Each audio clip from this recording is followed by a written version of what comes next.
Okay, picking up right where we left off last time.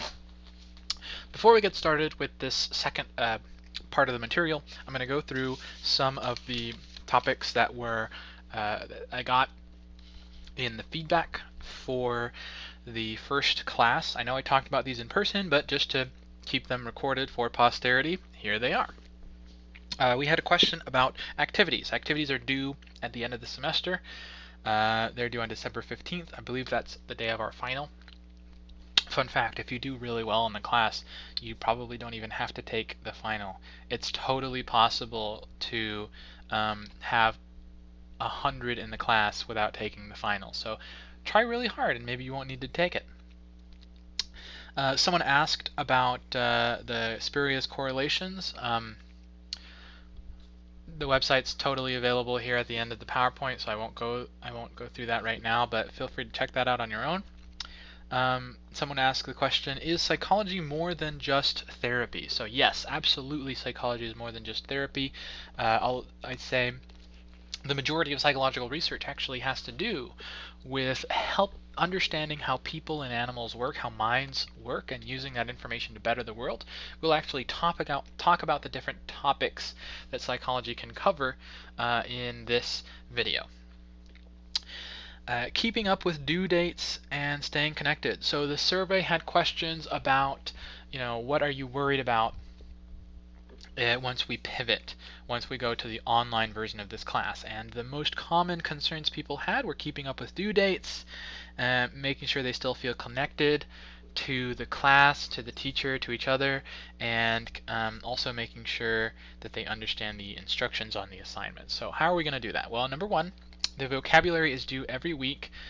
That is going to, as long as you complete the vocabulary on a weekly basis, you will stay on track with the class. Completing the vocabulary shouldn't be a huge exercise. In my opinion, the class should take about 6 hours of work of your time per week. So we have about, So we have an hour and 15 minutes per class, 2 classes per week, so that's 2.5 hours. And doing the vocabulary should take maybe an hour or 2.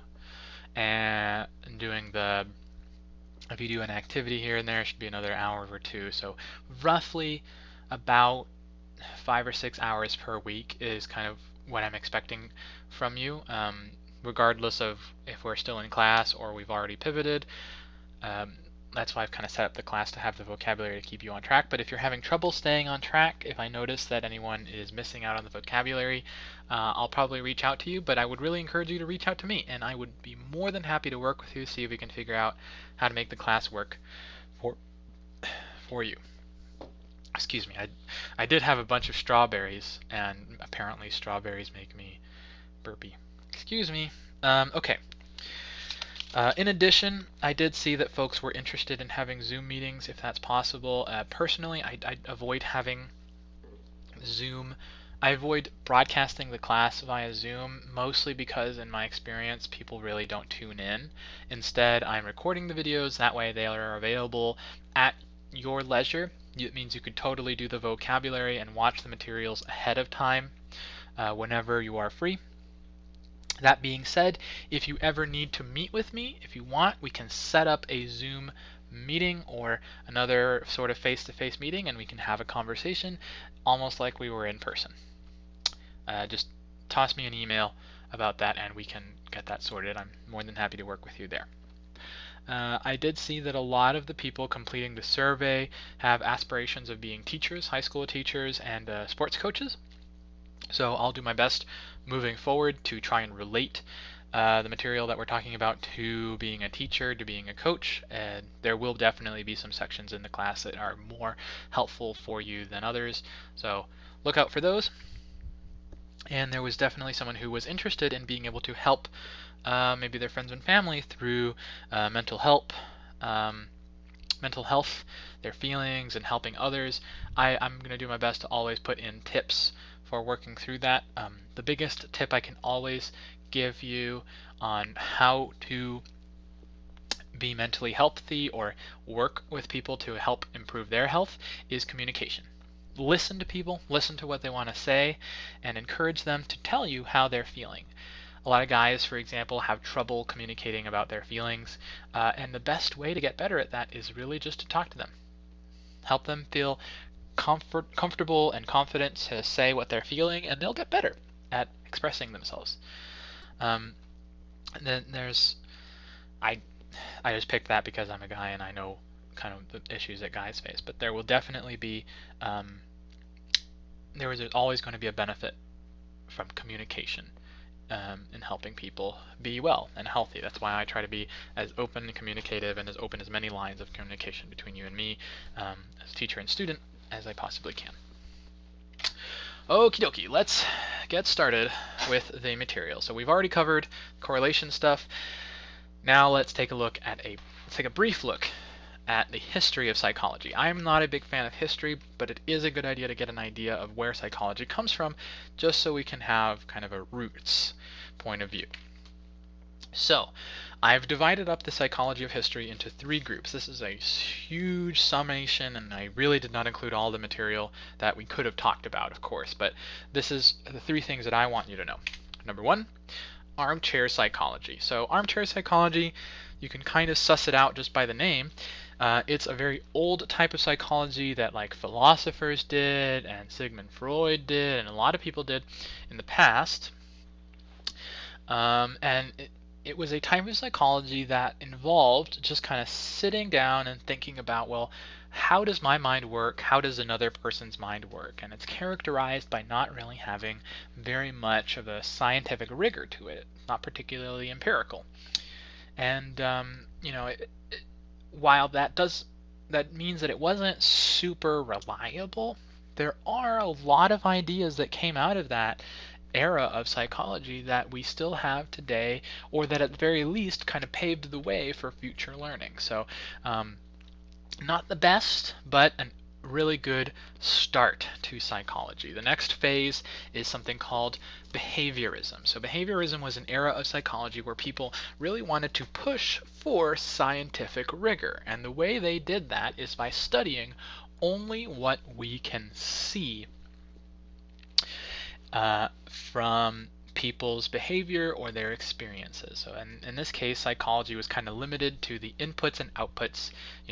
It had the idea that when you're born, you're a blank slate, and so anything that you experience is what we can see, and anything you do is also what we can see, and so all of psychology should come from what is observable. Unfortunately, behaviorism is a little bit limited because, as we all know, there are things that happen in your head. And the way you react to things might not be as, A plus B equals C as behaviorism might have you believe. Modern psychology tries to incorporate kind of both armchair and behavior psychology. In modern psychology, we do follow all of the rules. We try to be as or more rigorous than other sciences because we are kind of a shaky branch of science. Depending on who you ask, psychology may or may not be a STEM science course. That being said, in psychology we cannot limit ourselves to just the observable things in the world, because we need to assume that there is a mind, that there's things that go on in your head that we can't directly look at. So modern psychology kind of makes an effort to observe the unobservable, and we'll see how we do that in a couple of different ways moving forward, but also to be aware that we won't always be able to see everything that affects your behavior. Okay, areas of psychology. So there are quite a few different areas of psychology, but let's stop and ask the question, what do you think psychologists is for? Oh my gosh, that is just perfect. Look at that amazing typo. Let me just fix that. What do you think psychologists are for? Change that to is, change this to psychology. You can tell that I make up all my own slides because they will often have typos. So what do you think psychology is for? Take a moment to try and answer that. A lot of times people think that psychology and therapy are interchangeable. So here's a cute comic about that. It also kind of shows a bit of a stereotype of what people think psychology actually is. Let's instead take a look at the different areas of psychology. There are quite a few different areas, and they're kind of vague. There's no real consistent list of these are the major topic areas in psychology, but this is the one that I came up with. These are the ones that I would consider the major topic areas. In no particular order: clinical psychology, so there's your mental health focused psychology, there's your therapists, but also the study of mental disorders. Cognitive psychology, that's the study of thought, thinking, kind of the things that go on in your head that we can't see. So I'm a cognitive psychologist because my area of expertise is metacognition for students. That sounds complicated, but it's not that bad. So I kind of ask, how well do you know the material? And so metacognition, thinking about thinking, I look at how well students estimate their knowledge of the class material. Okay, social psychology, that's a pretty straightforward one. It's all about the interactions between people. Social psychology has a lot to do with things such as discrimination, racism. There are social psychologists who investigate court systems to make sure that the law is fair. You'll be surprised, or you might not be surprised, to find out that police lineups are famously unfair in a lot of the situations. Depending on how they're organized, their procedures can be actually racist or sexist or ageist or a couple of other issues, and there are ways to make that better, and there are some things you can do that will make it worse. So psychologists try to help the world. What a surprise. Industrial organizational psychology, usually termed IO psychology. It's psychology that has to do with work and business. So these are your HR folks. These are people who develop, say, if you've ever been evaluated at work, your evaluation has a lot to do with psychology. Fun fact, just being evaluated at work has an effect on your work. And so there's actually psychological research that says that the way in which a person is evaluated for their work can make them work better, smarter, harder. It can also stress them out and make their work weaker. So having psychologists help us understand how we work can be hugely beneficial. Even just in this class, we've already learned a lot about study strategies and what works for people and what doesn't work for people. So that's a set of psychology, and it makes sense that training and education is a huge benefit to society, especially if we understand how it works and what does and doesn't work there. Developmental psychology, it's the study of how we grow and change across our lifespan. So not just before we're born and babies and teens and children and adults, that's obvious, but also you'll be surprised to hear that gerontology, the study of older adults, is one of the fastest and growing and most important areas of psychology. As we improve in medical science and as our society gets better, the fastest growing sector of society is actually older adults. People 65 and plus is usually where that cutoff is, or maybe 75 and plus. And so there are a lot of things that happen in your old age that people can discount. So for example, healthy mental aging is a big new push, and there is a lot of interest in helping us understand how the mind changes as you go through old age, and there's also a lot of money in that. So if you're interested in becoming a researcher in older adult psychology, you'd be surprised that older adults are more willing to fund research about themselves than babies. Babies don't have any money, so they can't fund research about themselves. just a little joke there. Anyway, moving on. Clinical psychology. So the next couple slides are go into a little bit more depth of what each one of these areas of psychology are. I'm not going to go through each one of them in as much depth as these have. In this case, it's a little bit more of a research resource for you, but just to go over, again, clinical psychology is all about mental health. Topics like ADHD, PTSD, depression. You might be interested in clinical psychology if you're interested in helping people on an individual basis, or if you want to understand how a certain disorder works. I want to tell you that also visiting a therapist is not just for people who are unwell.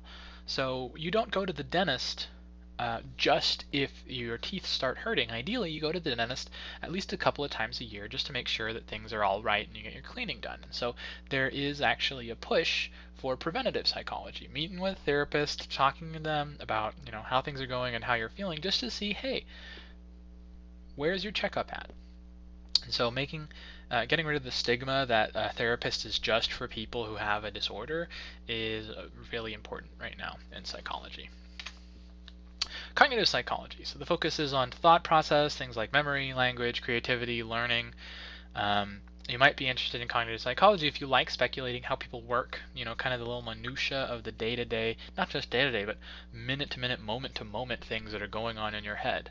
What happens in your mind between the moment you see something and the moment you understand what it is?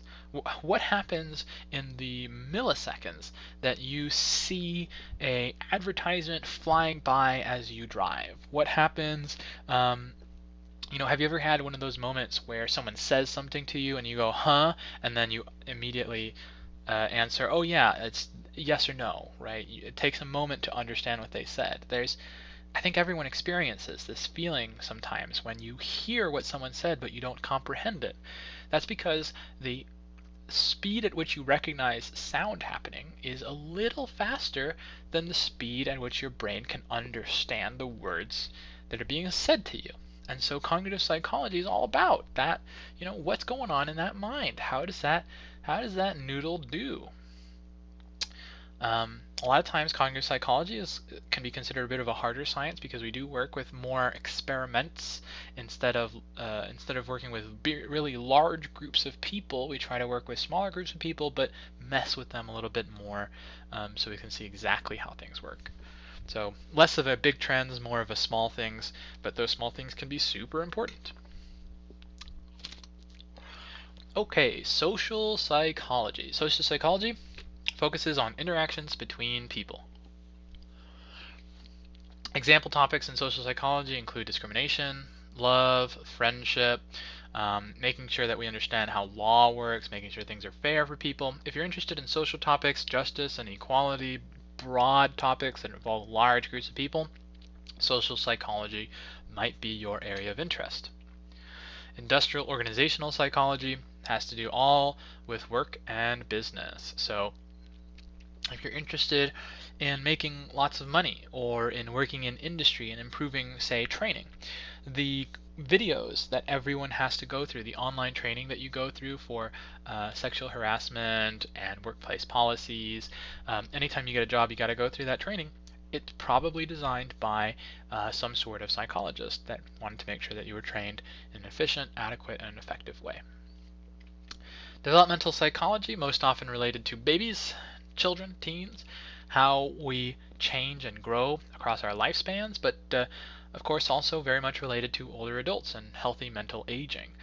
You might be interested in psychology, in developmental psychology if you love children or babies, or folks who are interested in being teachers might be interested in this because if you're going to be a high school teacher, adolescence is one of the most important aspects of understanding your students, right? There are so many other fields of psychology. There really is no way to list all of them. So I'll give you just a moment here to take a look at this list, think about them for yourselves, and see if you have any other things, any other types of psychology that might not be on this list yet.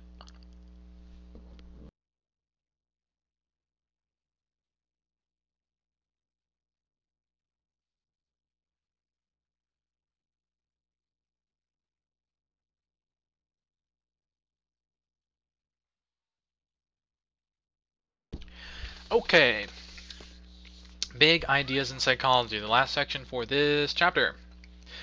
Remember, the big ideas in psychology section is going to be all about the topics and ideas that you'll see over and over again throughout the semester. So what are the big ideas in psychology? First one, critical thinking. Critical thinking is all about being able to approach topics objectively, making sure that you think about the evidence and supporting reasoning for different ideas, so not just accepting things at face value. It's also going to be how we use logic to make sure that psychology is a verifiable science.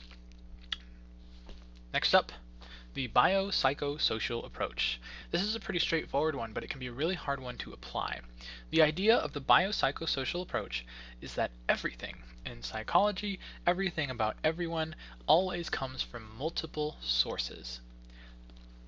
Every bit of behavior, say for example, choosing to open the door on the left side versus the door on the right side can come from biology, psychology, or your mind, and socializing, or your social interactions with people. So maybe you choose to open the door on your left side socially because, well, you come from a society that reads left to right. So opening the left door makes sense. Mentally, maybe there is something about the left side that might make you want to approach that door more so than the other one. Say, for example, your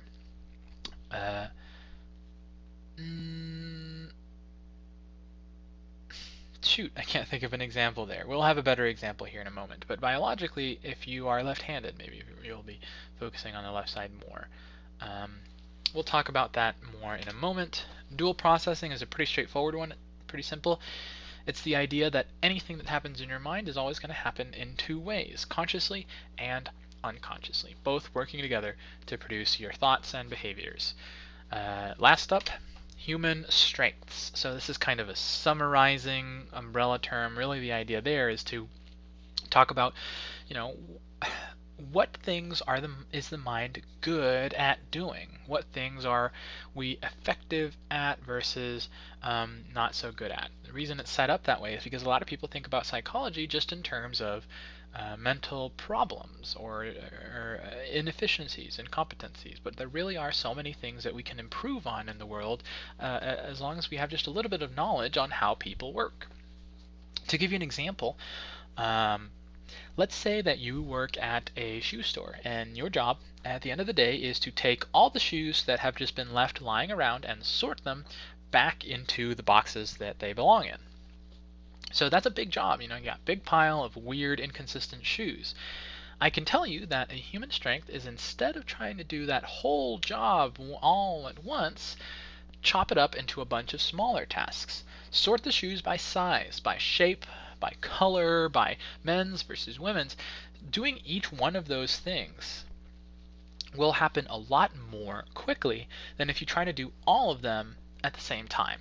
Here's why. The brain will always work consciously and unconsciously. The unconscious is faster.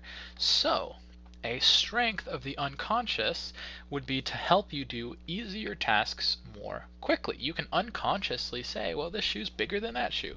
You really don't have to engage your conscious mind to work it. So by dividing the task up into a bunch of simpler, more unconscious systems, you'll be able to complete the task more quickly. All right, let's take a look at each one of these in more depth. What is critical thinking? Well, not accepting ideas at face value, but also being aware that all ideas have some possibility to them. Critical thinking is all about being able to defend your ideas with evidence and logic, and there are rules to logic, actually. Logic is a type of philosophy that we can use to inform how to do science well and how to have intelligent conversation about how things work. If you want to learn more about logic, I really encourage you to take a look at the websites and videos included at the end of the PowerPoint in the subsection number 9. But to give you a more concrete topic to focus on, let's talk about the vocabulary term empirical science. Empirical science is the use of logic and evidence to investigate and explain our world. That means that while we do come up with our own ideas and we can have hunches about how things work, we need to be able to test those hunches. We need to be able to gather evidence for those ideas, and that evidence needs to be replicable. So replicable just means that if you do one thing over and over and over again, you get the same result. So if you're not sure about how something works, it's obvious you would mess with it. And if doing the same thing causes the same result, then you can go, okay, well, pushing this button makes this light go on. And every time I push the button, the light comes on. So again, empirical science is all about being able to explain our world with evidence and replicable research. Research that we can prove by doing it over and over again. I know quotes in PowerPoints and in class might be a little bit boring, but I included them because I'm a nerd, and they're quotes from some of my favorite authors and books. So here's a quote.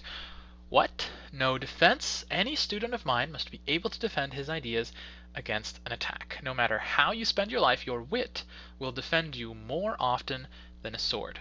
Keep it sharp. Ideas must be defended by evidence and logic. Researchers gather data as evidence to support their ideas. Any idea is reasonable as long as you can provide an intelligent argument for it, supporting evidence for it, or at least explain it in a way that makes sense. You'd be surprised how often people believe things that they can't even explain what their belief is. Another quote, "Once you eliminate the impossible, whatever remains, no matter how improbable, must be the truth." So this is kind of an interesting topic in logic. It's always easier to prove something is false than to prove it is true.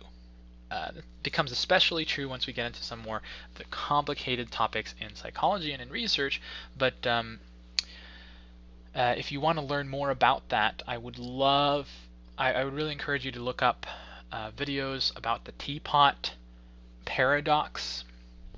It's basically the idea that if someone says there's a teapot in space right now, it's possible to prove them wrong by, say, filling up all of space with concrete, but it would not be possible to prove them right ever,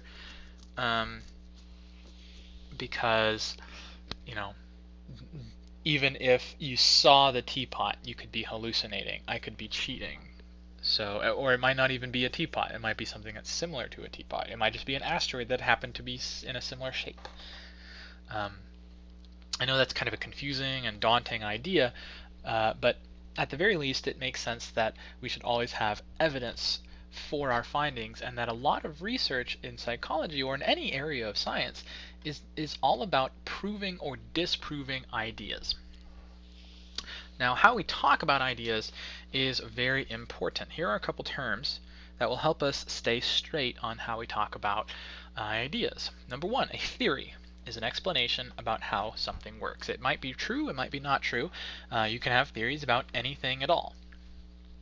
That being said, I just mentioned that theories can be near impossible to prove true, but pretty easy to prove false. So that's why theories like the theory of gravity are theories and not rules or laws. It may be impossible to prove that gravity works the way Isaac Newton thinks it does, or the way that Einstein thinks it does.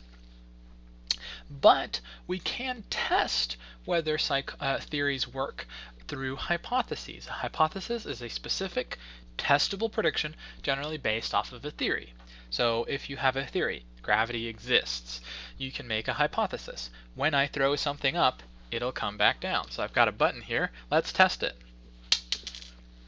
Did you hear that?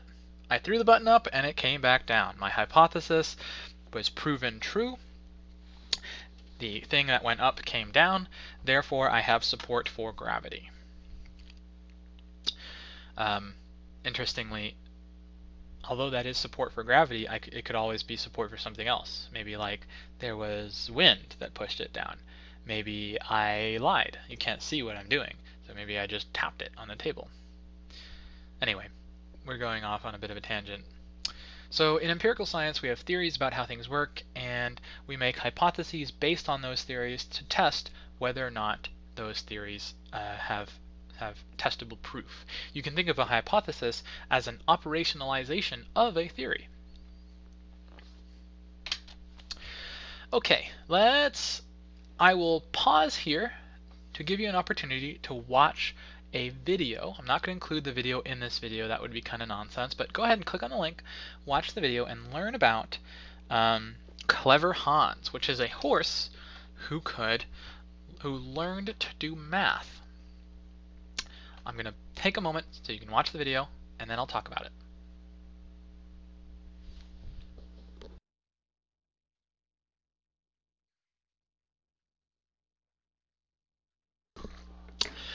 Okay, so you've watched the Hans video. What do you think about it? Did you notice that in that video there were a series of theories and hypotheses and tests that were replicated? Theory number one: Hans knows math. Hypothesis: Hans will be able to answer math questions when I pose them. Tested: And he was. He was able to answer the math questions to his original master. Theory. Hans doesn't necessarily know math. Hypothesis. Well,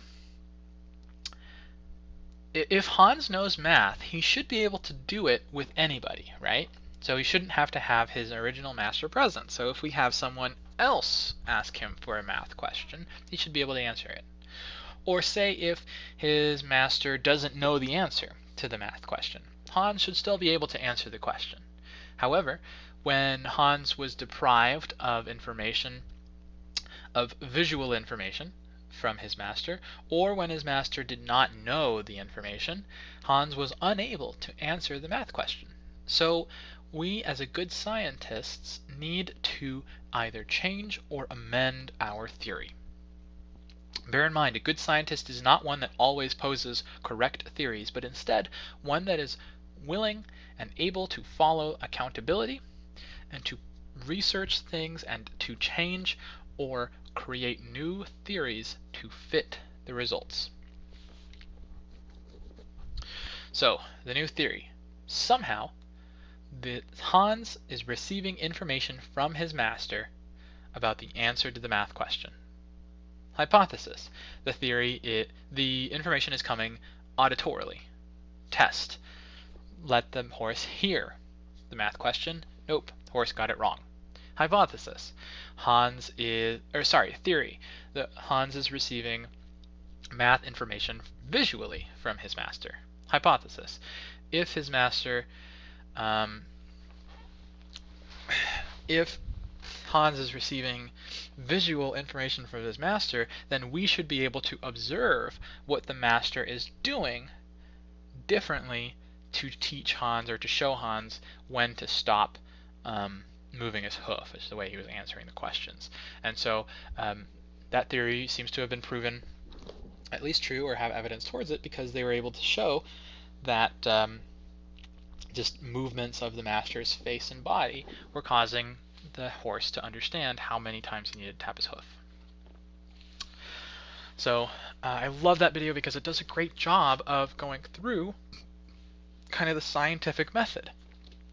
Theory, this horse can do math, replicating the study, changing the theories, making more and more specific hypotheses to see whether the theory is true or whether a different theory should be true.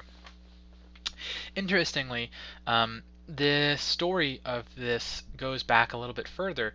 This is a German math teacher who sometimes he would say that his students were dumber than animals, and so he went through a series of animals like chickens and dogs and cats and stuff, and he tried to teach them math, and one of them, the horse, just so happened to seem to pick it up.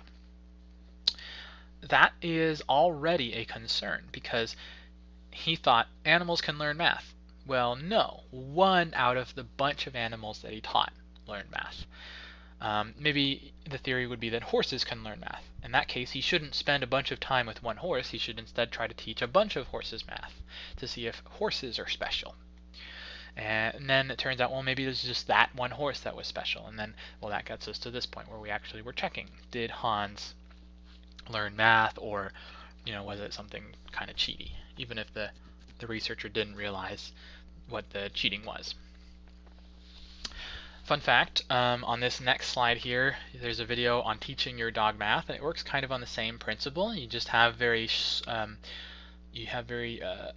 subtle cues to tell your dog to bark and keep barking, and then another cue to tell them to stop, and so you just tell them to stop whenever they get the answer right. So there's a bit of a joke here with dogs learning math too. In the United States, dogs, go bark or woof, but the onomatopoeia for what the noise dogs make in Japan is when. So, there's a joke that if you ask a Japanese dog, what's 2 minus 1, they'll be able to do the math, right? Because they'll answer when. And if you ask them what's 0 plus 1, they'll be able to answer when.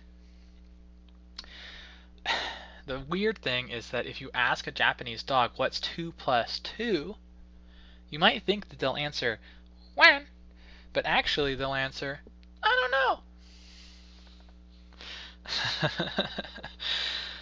I don't know if anyone actually liked that joke. That joke fell so flat in class, but maybe my delivery could be better. Okay, let's move on. So, concerns in research. We had a problem with Clever Hans, the math horse. The horse knew what was going on in the experiment, or at the very least he knew that his master wanted something out of him. And the researcher knew what the answer was, and he knew what they wanted the horse to do. And so in this case, the experiments that were going on between this horse and his master were not blind. A double-blind experiment is a little bit of a better version of science, and it involves avoiding letting the researcher or the subject know what's going on. What do I mean? Well, if for example, the master was blind to the answer to the question, he wouldn't be able to influence the horse into giving you the right answer by some strange, some subtle cues. If the horse was blind to what his master wanted, say by having someone who is completely new, unfamiliar to the horse, test the horse's math knowledge, the horse is blind because they don't know what the person wants. The problem comes in where the participants and or the researchers know what the study is about, know what the research is about, or they know what the outcomes they want are. Because if you know what you are looking for, it can be easy to find it. So a double-blind experiment, one where the experimenter and the participant is ignorant of what's going on, is the best type of science, it's the best type of research to stay objective, to avoid people finding the results that they're looking for and just finding the results that are true. Some more research concerns. You may have heard of the placebo effect, where something has an effect on you just because you think it'll have an effect on you. Placebo effects are very substantial in psychology. One of the reasons that we do double-blind experiments is because if you know how you want the experiment to come out, a placebo effect can make it come out that way. Interestingly, the placebo effect is not nothing. If your kid scrapes their knee and you kiss it, make it better, you kiss the boo-boo, they will actually feel better. So let's think about, why would the placebo effect actually work? Take a moment, think about, why would the placebo actually work? Why would the kissing the boo-boo make you feel better? We know that that kissing doesn't actually heal it at all. Take a moment. 3, 2, 1. Okay, so let's take this from the biopsychosocial approach. Biologically, kissing the boo-boo, not very helpful. Socially, however, kissing a boo-boo might make you feel empathy from a loved one, might make you feel comforted, might make you feel safer because you know that they love and care about you and they've got you. And so that comfort might make you feel better. Psychologically, it might take your mind off of the boo-boo and onto, the loving kiss that your little brother just gave you, right? So the placebo effect can be effective and can be explained, and it is researchable and replicable. The placebo effect is huge. However, as researchers, as scientists, it is important that we are careful not to be blinded by kissy boo-boos, not avoid getting tricked by kissy boo-boos. So when we do research, it is important to be aware of how we can affect the results of our own research. Okay. So, believe it or not, I've put together a bit of a questionnaire here. Don't pause. These are just some true or false sort of myths, things that you might be aware of or not aware of. I'm going to go through this series of ideas and go ahead and write down true or false, what you think about them, and then I'll tell you the answers. So number one, at a certain age, your personality is set and very unlikely to change. So is your personality set in stone at a certain age? Yes or no? True or false? In actuality, your personality is not set in stone at any given age. It can change at any time in your lifespan. Massive losses in brain tissue early in life can have long-term effects. So that is true. However, the younger you are, the less brain damage can affect you. There's actually a story about a little girl who had an entire half of her brain removed. I think it was the right half. And she grew up to be perfectly normal. And what happened was that the left brain, over time, compensated and grew to take care of all of what the right brain was doing. Okay, some people are right-brained and others are left-brained. True or false? That's actually false. It's a little bit more complicated than that, but the larger explanation is that your left brain, the left side of your brain does different jobs than the right side of your brain. And so it's really, really hard to say that any one person is more left or right-brained because you use the left and right brain in conjunction constantly. To give you an example of that, the left side of your brain is most often related to speech, has a lot to do with speech, and the right side of your brain has a lot to do with recognizing things and understanding things visually and spatially too. So if you see an apple and say, that's an apple, seeing the apple, recognizing the apple, right brain. Saying, that's an apple, left brain. And they have to work together to accomplish that task. Okay. People have a true self that is usually good, but doesn't always shine through in real life. Do you believe you have a true self? That's actually false. There is no evidence for there being a true self. Your true self is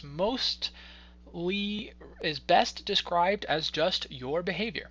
How you act, that is who you are. Now that might make you feel sad because if you do a bad thing, if you do mean things, you can't explain it away by saying that's not me, that was just me in the moment.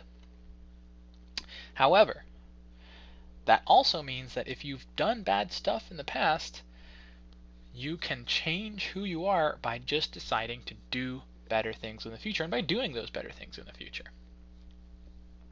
Within days, newborns can recognize their mother's odor. True or false? If you've ever had kittens or puppies, you know that very young animals and people don't really have functioning eyes. It takes a minute for that to grow. Sorry, longer than a minute. That's just a turn of phrase. But actually, we are born with a sense of smell. In fact, before we are born, we do have a sense of smell. We can actually smell things in the water of the womb. And smelling our mothers, smelling our parents is something that we're kind of born with, and it's a natural ability so that we can, as babies, tell who is familiar and who's unfamiliar. Okay, I'm not going to go through all of these, but that's just a couple of them. I'm going to upload this in the extras, or in the more section of Canvas if you'd like to go through them. But I'd like to get back to the PowerPoint here. You know what? Here, I'll flash it up here again. If you want to pause, you can look at them here in a moment. If you want to ask me for an explanation and more information about any one of these, I am perfectly happy to talk about it, and I really encourage you to look them up on the internet on your own. See if you can learn a bit about them of your own volition. Okay, 3, 2, 1, moving on.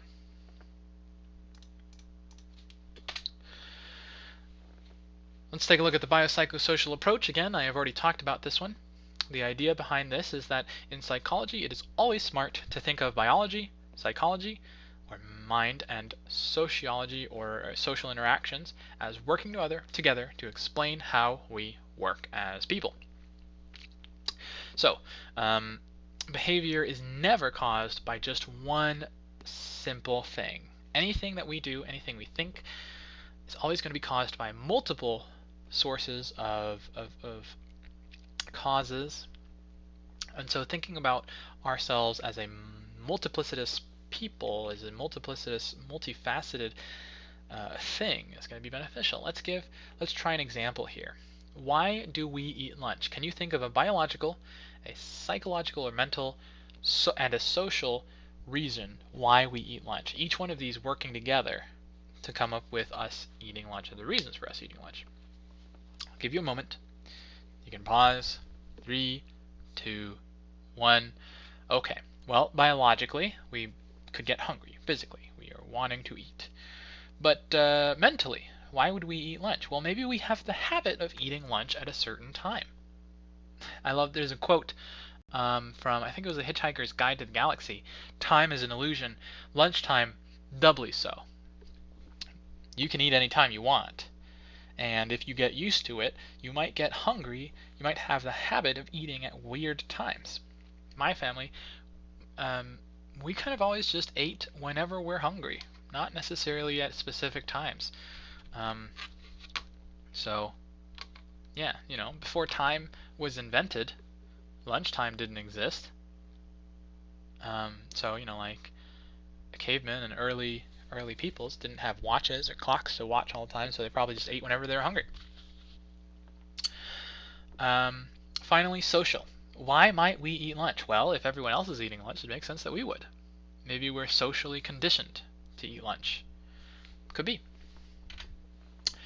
Universality. You'll notice this is not, I don't think I have it as a, zoom over here to this card.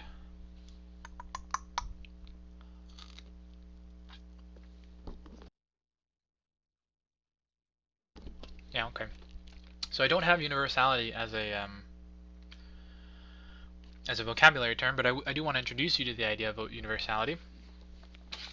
Universality is the concept that some things that we do are things that our family does, or our culture does, or our race does, our species, or that all living things do. You have to think about, well, why is this behavior happening?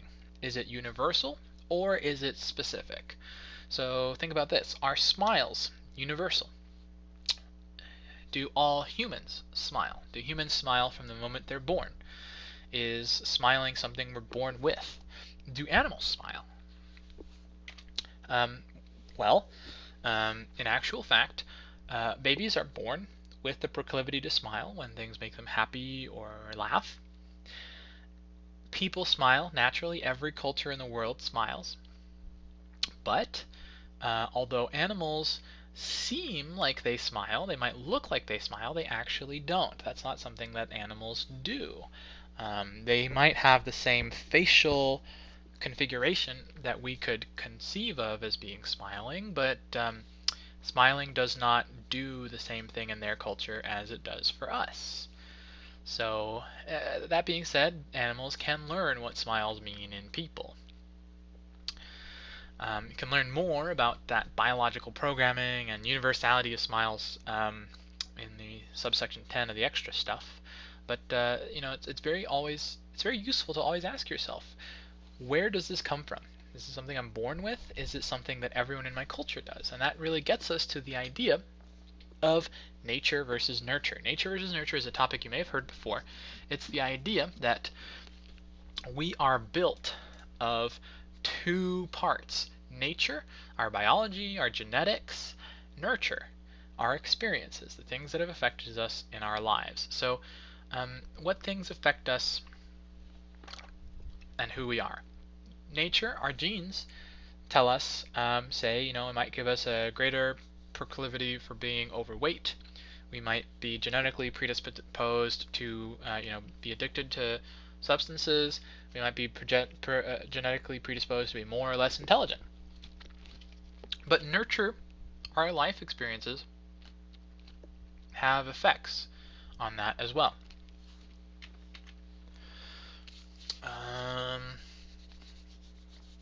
Asking the question, how much of a particular behavior is nature versus nurture, is always an intelligent question. For example, a mother of one of my friends asked me one time, where do my kids' personalities come from? Because she had two kids who were smart and outgoing and responsible, and she had one kid who was really kind of a screw up, in her own words. And she was afraid because she thought that maybe she had been a bad mother. And so she goes, it can't have been my parenting, because I parented all my kids the same way, and 2 of them came out one way, 1 of them came out the other way. So it must be that personality comes from nature. It must be genes or something like that, not my fault. And my answer was, well, regardless of how you want to take it, regardless of if it makes you feel good or bad, everything about us is kind of 50-50, our genes and our life experiences. I like this picture. It's a good example. Here's a picture of me when I think I was like 4 or 5 there. My sister, a year and a half younger than me. She looks like 2 or 3, right? So maybe younger than that. I mean, I don't know about kids, but here's my mom, my dad, cousin. She's actually an aunt. An aunt? No, she's a cousin. Yeah, she's a cousin, but she's way older than me because my mom was the youngest of her group. But what's funny is that you can see kind of the left side of this picture. We like to smile. I take after my mom's side of the family. My dad and my sister, not so much big on smiling. So you can see my sister takes after my dad. But we all have very, very similar skin colors there. We're pretty dang bronzed because we were at a beach living in Venezuela at the time. But you can really clearly see the nature and nurture going on here, because nature, skin color, nurture, smiles. Interesting, huh? Okay. A good way to think about the relationship between nature and nurture is the phrase, nurture works on what nature provides. So where does intelligence come from? Can life experiences affect our expression of our genes? Should we treat depression as a disorder of the brain or of thought, or of both? Well, some people are born smarter, but you can become smarter through practice. For example, medical students get better at memorizing stuff because they spend so much time memorizing stuff. In older adults, memory can get weaker, not just because your brain is getting weaker as you age, but also because older adults feel that they should not have as good of a memory. They don't think their memory is going to be really good, and so older adults tend to use fewer memory strategies than younger adults. It has this kind of compounding, self-fulfilling effect that, yeah, if you don't try as hard, you're not going to remember as well. Can life experiences affect the expression of our genes? Well, we do have genetic predispositions for additions in weight. That's supposed to be addictions. Whoopsie, sorry. Addictions and weight. However, the situations we put ourselves in matter a lot. So if we hang out with a bunch of overweight people, or if we hang out with a bunch of highly active exercising and healthy eating people, that's going to affect whether or not we end up being overweight or underweight. Actually, there's a whole science called epigenetics, which is about how our genes are affected by our lives. And so you can actually change your genes a little bit by the way you live your life. Lastly, should we treat depression as a disorder of the brain or as a disorder of thought, right? Should we treat depression with medicine, with antidepressants, or should we treat it with therapy? The best answer is probably a mix of the both. The best answer tends to be that in extreme cases, or in cases where you need immediate relief, medical relief is probably your best bet. But depression is always going to be caused by some problem. There's something missing in your life. And so the long-term solution for depression is going to be changing the way you live your life. Maybe things need to change in your environment. Maybe we need to get a new job. Maybe you need to get new friends. I don't know. Maybe you just need to do more exercise. Maybe you're depressed because it's snowing and you haven't left your house. Maybe you're depressed because you're quarantined and you can't leave your house for months. There's lots of different reasons, but that there's always going to be that multiple aspect of nature versus nurture going on in anything that we talk about. Dual processing, there's not a whole lot more to dual processing than stuff we've already talked about, but are our thoughts and behaviors conscious or unconscious? So let's give this a shot. Let's try saying pineapple over and over again until it stops being a word. Pineapple, pineapple, pineapple, pineapple, pineapple, pineapple. The more you say the word, the more it stops being the word. Why? I'm sure we've all done this, especially when we were kids. Well, one explanation for that is that speech is highly unconscious. What do I mean? Well, let me give you this example. When you read the phrase dual processing, do you go through and look at each letter? No. You kind of look at the word as a whole, the phrase as a whole, and you automatically understand it means dual processing. And even if you don't know what the definition is, you can read it. Reading and speech is largely unconscious. If you, however, try to take that unconscious activity, that automatic activity that your brain does for you, and make it conscious, you might start to realize that it breaks down. So let's look at each one of these letters. Dual processing. That's totally wrong. But if you try to read each letter individually like that, that's how it would kind of come out. Instead of dual processing, letting my brain read it for me instead of consciously trying to read each letter, is a lot easier and more effective. Same thing happens with pineapple. Saying the word pineapple is actually automatic, unconscious. If you say it over and over and over again, you bring the speech into the conscious part of your mind, and your conscious part of your mind doesn't know how to say it. Your conscious part of the mind is all about figuring things out, less so about doing things. So, not surprisingly, it is trying to figure out how to say pineapple, and it doesn't know because you already know how to say pineapple, and it's weird. So we always have conscious and unconscious processes going on simultaneously in our heads. If you want to think about it this way, one example of this is that intuition happens. Intuition, some people think intuition is a myth. Intuition is totally a real thing. Intuition can be, intuition is when you get a feeling about something being right or wrong, or a feeling about how something works, but you're not sure where the feeling comes from. It feels as though something in the universe is just giving you that information. Maybe you're reading people's minds. Maybe you're really in tune with the universe. Well, one way to explain intuition is that your unconscious mind could be figuring things out for you that you don't totally understand. That maybe you don't understand consciously, but you understand them unconsciously. Think about this. Dogs may not understand things consciously, but you know that if you say walk, the dog knows that that's related to going outside, right? It's not thinking about the word. It's not thinking about, well, you were talking about the movie Walk Hard.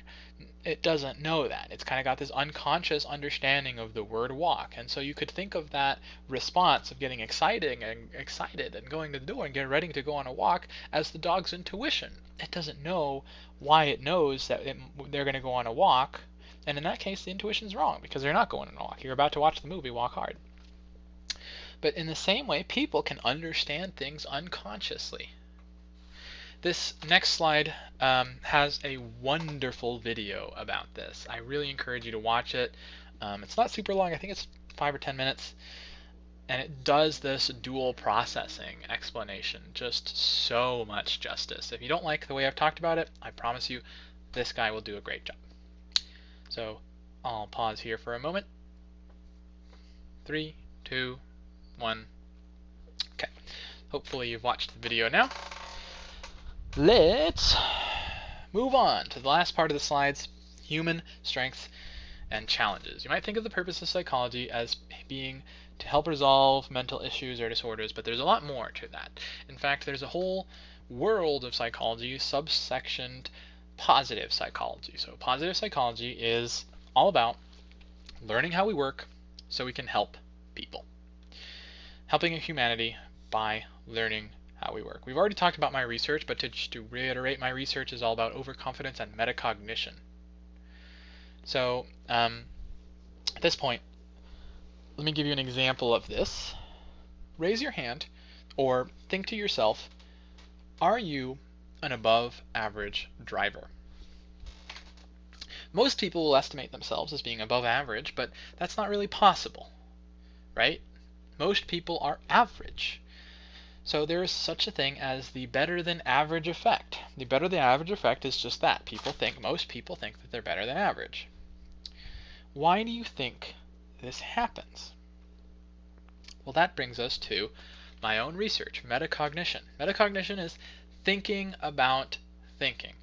And people make metacognitive mistakes all the time. For example, most people think that they're better than average drivers because when they're driving, they notice a lot of people doing dumb stuff. They don't notice all the people doing fine. And they discount the mistakes that they make. Here's another example of metacognition. Hindsight bias. You've probably heard that hindsight is 20/20. Well, hindsight bias is the tendency to believe that you could have predicted an outcome after you learned what it was. So, I knew I should have changed my tires. I knew I should have locked my door. I knew I should turn the stove off. Knowing something that you should have done in the past makes it easy to say, I knew I should have done that thing. Well then, if you knew you should have done it, why did you not do it? It's not because you're irresponsible or dumb, although that might be the case. In actual fact, the reason you didn't do it is because maybe you weren't totally sure. Maybe you didn't actually know that thing.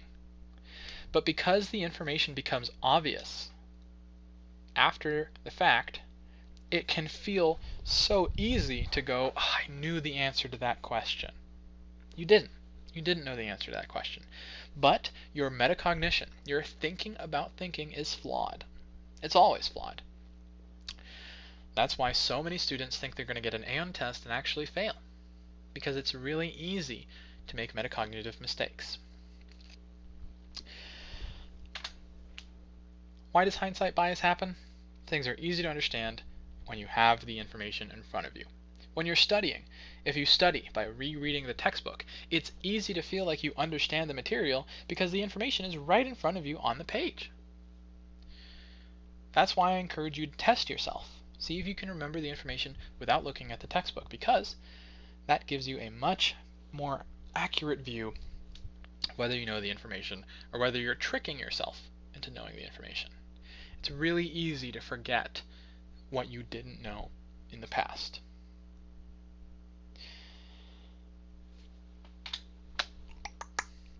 There are many, many biases in the way we think. These are called cognitive biases, and they're systematic ways in which we make irrational judgments. Here on the right, I've got this wheel that organizes dozens and dozens of thinking mistakes that we make constantly. A lot of these are pretty dang cool and interesting. Hindsight bias is one of them. And I'll just pick out one right now and explain it, see if we can explain what it is. Let's see. I don't know all of these, but how about status quo bias? So I believe that one's all about being more willing to avoid change than embrace change, even though the change is good. So even if a change is good, people might fear the change because it's always scary to consider that something different could be better. But in an objective world, we would be more willing to evaluate, is the new thing better or is what we have better? Kind of a hard thing to see. Okay.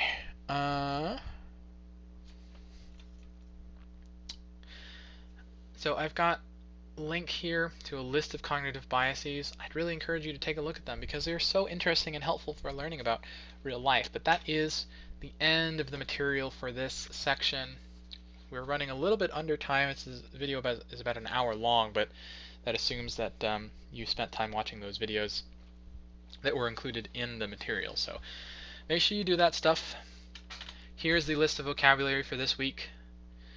I hope that this was an exciting introduction to the introduction of psychology. please make sure you complete your vocabulary by Sunday and your exit tickets on Tuesdays and Thursdays. And have a wonderful day.